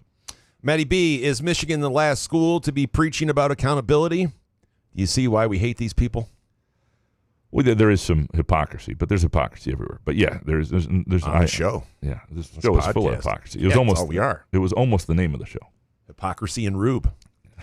Some dude, Couch, is it true the only reason you went to the barn is because they have troughs for pissing? Great arena, bad game. Minneapolis is a cool city. People are stupid. It's a great city. I love Minneapolis. I could absolutely live there. No, it's one of the best. It's one of the best cities that exist. I love the barn. It's a cool place to watch a game. I love Minneapolis. I like that trip for sure. Some dude, can't Fears just say that he's from Chicago and that's how it's done there and it's okay? He's from Joliet. But yes, Point Joliet's got some toughness to it too. Yeah, it doesn't work. You can have an edge. You can have a lot of things that he does have, but there's a line when you cross. It starts to take away from the basketball, and I think he's reached that point, or at least he did against Minnesota. Some dude, question for Jason. Doesn't Dusty May just look like a giant vagina dressed up like a Howdy Doody? Most punchable face ever. Couch can weigh in for that one. Couch, tell people who Howdy Doody is. You remember Howdy?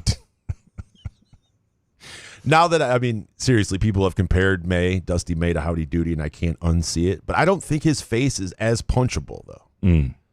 Yeah. right? Yeah. Like I don't know out of all the. Yeah, I don't see him with a hugely punchable face. I can see why if you don't like him, it would. Is he more annoying than Kirk Herbstreit, who has a dog, and people hate Kirk Herbstreit, and he has a dog because he brings his dog everywhere. That is fat. You know how hateable you have to be, or people just are sick and tired of you. If you're Kirk Herbstreit and you're bringing your fucking dog, who everybody loves more than him, by the way. It's not about the dog. It's about Herbstreit and going to Radio Row and putting the fucking dog in pushing a helmet on the dog's fucking head and put him in all these things. Everybody who you dislike to a degree can have a punchable face. I think that's sort of the way it is. Also, I am going to have a punchable face right now. We're going to have to call it there for the show. If Original with Ark Mantonio, there are a few of you left. Clinton Bainey, One Ball, Andrew Graham, Fart Soup has some great ones. Jake Hawkins, Upper Deck Jerk Guy, all of you. We will include these in Monday's show, and I apologize. Blame Tom Izzo, who also sometimes has a punchable face, because he's got this stupid Friday afternoon press conference. And, look, we build this show around his usual schedule. When he goes off script, it's a problem. So blame Tom Izzo. That's the theme of the weekend. And we'll be back Monday, and we'll get into your remaining questions and Groovy Donut Twitter questions, as well as your takes after the Michigan State Illinois game and the Super Bowl. We appreciate Front 43 and Cask & Company. We appreciate Firekeepers Casino and Sportsbook app. Download the app today. Bet the games. And enjoy the more than 400 Super Bowl specials. We appreciate Groovy Donuts. GroovyDonuts.com. Make it part of your Super Bowl weekend. Good show, man. Yeah, man. Couch in the Room.